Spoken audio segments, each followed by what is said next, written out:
ছোট্ট মেয়ে মায়া, বয়স 7 বছর। সে খুব হাসি খুশি আর একটু দুষ্টুও। মায়ার সবচেয়ে প্রিয় বন্ধু ছিল তার সাদা তুলোর মতো নরম বিড়াল তুলতুল। তুলতুল সব সময় মায়ার পিছন পিছন ঘুরে বেড়াত।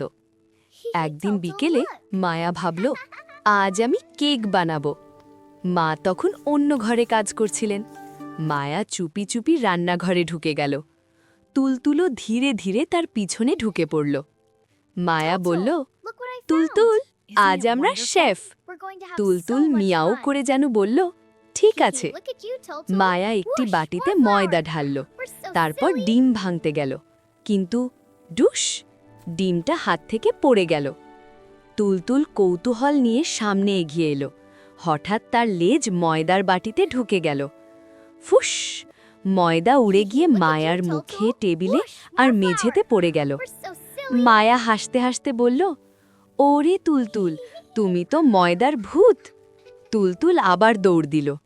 দৌড়াতে দৌড়াতে সারা রান্নাঘরে সাদা ময়দার পায়ের ছাপ পড়ে গেল। ঠিক তখনই মা রান্নাঘরে এলেন। দেখে অবাক, রান্নাঘর পুরো সাদা। মায়ার নাকেও ময়দা, তুলতুলো পুরো সাদা। মা হেসে বললেন, আরে, এখানে কি তুষারপাত হয়েছে নাকি? মায়া লজ্জা পেয়ে বলল, আমরা কেক বানাতে গিয়েছিলাম। মা হেসে বললেন, ঠিক আছে, আগে আমরা রান্নাঘর পরিষ্কার করি, তারপর আমি তোমাকে সত্যি সত্যি কেক বানানো শিখাবো। মায়া আর তুলতুল মিলে পরিষ্কার করতে লাগলো। একটু পরেই মা, মায়া আর তুলতুল মিলে সত্যি সত্যি একটি মজার কেক বানালো।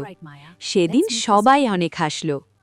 নৈতিক শিক্ষা: নতুন কিছু শেখার সময় বড়দের সাহায্য নিলে কাজ আরও ভালো আর মজার হয়।